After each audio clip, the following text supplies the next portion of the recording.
Você está enfrentando dificuldades para retomar as suas atividades presenciais? Será que você não está com síndrome da gaiola? É sobre isso que vamos falar no vídeo de hoje.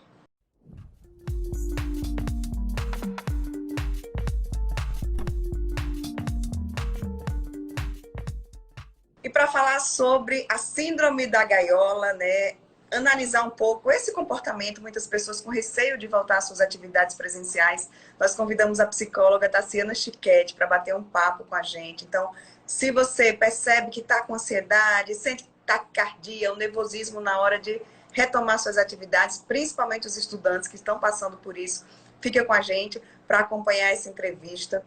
E eu já te peço para você se inscrever no nosso canal, ativar as notificações e também compartilhar esse vídeo para levar essas informações para outras pessoas também, né? Nos ajude aí a difundir informações que possam contribuir para um mundo mais saudável, mais tranquilo, sem ansiedade. Um mundo para viver bem, né, Tassiana? Tudo bom?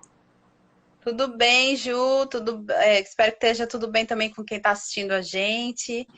E é isso, né? A gente está vivendo uma experiência muito particular, né? Que reverbera muito nas questões emocionais. Então, por muito tempo ainda, a gente vai sentir os efeitos dessa pandemia em termos emocionais. E, como eu estava te falando, né, assim, os medos, até os nossos medos diante dessa pandemia, eles estão mais específicos, né? Então, por exemplo, é muito natural o medo do desconhecido, o medo do futuro, o medo da escassez, né, de você não ter um trabalho, de você não ter dinheiro, ou não ter algum tipo de recurso, qualquer que seja ele. O medo da morte, né, o medo da perda. Então, todos esses medos estão aí povoando o nosso dia a dia, né? E daí a síndrome da gaiola, que é esse comportamento, é assim que as pessoas, né, do meio estão chamando, mas é esse comportamento de ter essa dificuldade de voltar para o presencial. Então, agora a gente está tendo que se acostumar, né, com o modelo remoto e voltar para o presencial não é mais voltar para o presencial do pré-pandemia, do período que antecedeu a pandemia, é voltar para um presencial que ainda é arriscado, né? Que as pessoas ainda sentem medo, sentem dúvidas, né? Não sabem muito bem o que esperar quando sai na rua. Então, é voltar para um presencial que você tem que usar máscara, que você tem que estar toda hora se higienizando, que você tem que estar olhando como é que está o comportamento das outras pessoas em relação a isso também, né? Manter o Porque não basta alguém estar distanciamento, de né? máscara. Mesmo presencial, manter aquele distanciamento. E observar se a outra pessoa também está se cuidando, né? Porque às vezes a gente se cuida, mas a outra pessoa não se cuida e se coloca em risco e nos coloca em risco também. Então, essa volta, a gente tá sendo chamado de síndrome da gaiola, que é um aumento dessa ansiedade, né?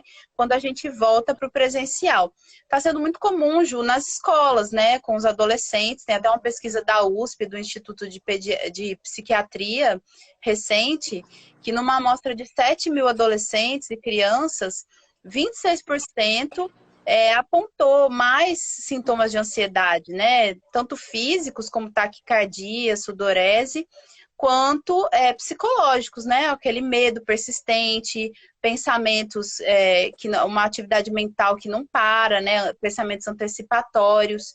Então, está acontecendo muito com as crianças, né? Na hora de voltar para a escola. Agora, Tassiana, esse medo é natural, até pelo tempo que a gente está vivendo, né? O contágio do vírus ainda está aí, muito alto, a taxa de contaminação. E esse medo é natural, mas quando é que eu devo acender? Não, essa síndrome da gaiola realmente me pegou e eu não vou conseguir sair da gaiola se não tiver ajuda. Quais são os sinais que indicam essa necessidade de buscar ajuda? Então, são naturais esses medos, né? Principalmente nesse momento que a gente está vivendo, então a gente também tem que ter claro isso, que quando vier esses medos, faz parte de tudo isso da pandemia, né? Faz parte desse processo que a gente está vivendo globalmente. Mas a gente tem que se observar como era a gente antes, né? A gente tinha determinados medos, por exemplo, eu tinha receio de ir para a praia, eu tinha receio de ir, porque a praia a gente também está indo com moderação, né? Então, por exemplo, eu tinha receio de ir para a escola, porque mesmo quando era presencial também haviam os medos, né?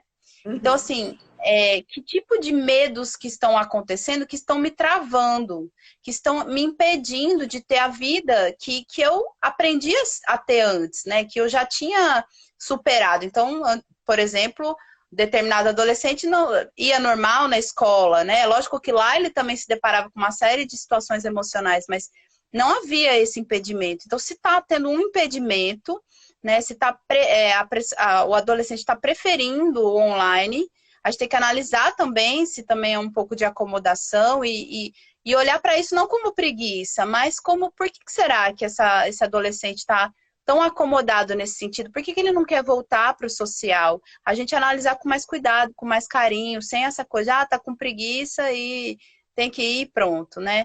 Analisar um pouco mais. Eu acho que a medida de saber buscar ajuda é o quanto está causando de angústia. Sempre é isso, né? Assim, quanto está me causando de angústia, o quanto está me impedindo de ter uma vida fluida, né? Uma vida que eu sempre levei, né? Claro que a gente mudou, mas eu acho que a palavra fluida é o melhor caminho mesmo, assim. Enquanto eu estou conseguindo fluir na minha vida dentro dessas especificidades, né? Dessas particularidades da pandemia. E daí a gente ficar ligado como mãe, como pai, né? Observar esse adolescente, ouvi-lo, permitir que ele se expresse, né? Para a gente poder ajudá-lo. A gente percebe também, né, nas escolas e muitos trabalhos, o sistema híbrido. É um dia presencial, no outro dia é online. Esse desmame ajudaria nessa questão da síndrome da gaiola. Hoje eu estou com medo, mas eu vou com medo, mas amanhã eu fico em casa e no outro dia eu vou, e aí vai fazendo essa transição para que lá na frente a gente consiga voltar 100% presencial, se é que volte, né? Que eu não sei se depois Eu acho que o sistema depois híbrido desse, né? eu acho o sistema híbrido bem legal, né? Como um desmame, sim, e acho inclusive que ele vai continuar. Né? Muitas das pessoas, muita coisa boa também trouxe o online, né? Facilitou muito a nossa vida, né? Fez a gente se desenvolver em muitos aspectos. Então, sim, eu acho que é um bom caminho, né? Mas também ver como a escola está conduzindo. Porque o que eu ouço, eu tenho vários pacientes adolescentes, é que às vezes a escola também não se adaptou, né? Você fazer uma aula online não é simplesmente ligar uma câmera, né? É você criar uma interação com aqueles alunos que estão online. Muitas vezes, quando está no sistema híbrido, uma parte fica no presencial acompanhando a aula e outra fica no online, mas não tem nenhum acompanhamento se essa câmera está enquadrando, por exemplo, o quadro, se as pessoas que estão online estão conseguindo entender, porque o professor tende a interagir mais com quem está presencial. Então, as escolas também têm que se adequar a isso, porque senão fica muito difícil. Então, o aluno que não está conseguindo ir presencial, ele também pode estar um pouco preocupado com a questão do rendimento. Então, a gente também, como pais, tem que observar isso. E no caso de adultos, né, a gente ir analisando que ponto, né, o que isso pode me revelar sobre mim? Por que eu não estou conseguindo voltar para a vida social? Qual é o meu medo, né? E daí um trabalho psicoterapêutico, né, uma terapia, com certeza vai ajudar. Inclusive, nesse momento que a gente está vivendo, é muito recomendado, né, Ju? Porque a gente está aí cuidando da parte física, sanitária, claro que a gente tem que cuidar, mas o vírus não só atinge nesse sentido, né? Atinge uma série de coisas, né? Não só diretamente as coisas que se relacionam com os sintomas de Covid, né? Vocês já trouxeram muitas vezes aqui no Viver Bem, que tem a ver com alimentação, que interfere na atividade física e que interfere em vários aspectos, principalmente o emocional. Então a gente tem que ter isso claro. Saúde mental e emocional, eu digo que é uma pandemia paralela, né? Que surgiu junto com todos esses desafios que essa pandemia trouxe, e tem muita gente sofrendo. E a gente precisa, sim, dar uma atenção especial a essas áreas. Então eu sugiro assim que a gente, quando no caso de um adulto, né, que ele pare para se perceber, né? Será que por que eu não estou querendo ir para o presencial? Que medo é esse que está acontecendo? Será que é um desses medos que eu citei no início, né? Medo do futuro, medo da perda, medo da morte? Daí seria legal trabalhar isso na terapia. E se for um adolescente, que a gente consiga, como pais, né, observar esse adolescente, também entender que para ele também está sendo difícil. Imagina passar a adolescência numa pandemia, isso não é fácil também, né? A gente teve nossa adolescência lá resguardada, né? Nesse sentido. Não que a gente também não tenha tido os nossos sofrimentos, mas ó, imagina como deve ser difícil passar uma adolescência na pandemia. Então a gente também tem um pouquinho de empatia, né, com os nossos adolescentes, com as nossas crianças, para poder olhar com carinho para eles. Eu sei que os pais também estão com dificuldade, mas a gente tem que fazer isso como pais, né? Olhar para os nossos filhos e ver como é que a gente pode ajudar. Se está difícil, se ele não está conseguindo, de repente uma terapia pode ajudar, ou de repente uma conversa com a escola para ver como é que esse híbrido está sendo conduzido, porque às vezes também tem muito isso, né? As escolas também estão com dificuldade de se adaptar, porque eles tiveram que se adaptar da noite para o dia, né, Ju? Isso, foi um desafio para todos. Tá, então só para a gente concluir, eu queria que você desse assim, umas 5 dicas, 3 principais dicas para os pais que percebem o filho sem querer voltar para esse presencial. Né? Quais são os conselhos aí da psicóloga? Deve insistir? Vamos. Não deve As insistir? orientações. Eu acho assim, primeiro, observe o seu filho empaticamente, né? Observe, né? Tem essa prática, que isso parece uma besteira, assim, uma coisa simples, mas não é tão comum. Às vezes a gente não observa os nossos filhos, principalmente adolescente, né? Que se tranca no quarto e a gente, às vezes, convive com ele nas refeições, na ida para a escola. Então, observe seu filho, né?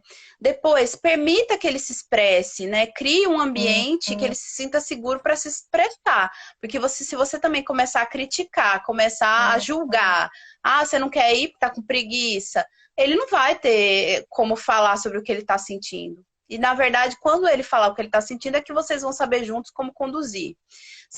Terceiro, veja com a escola, estabeleça um contato maior com a escola para saber como conduzir melhor essa adaptação, né?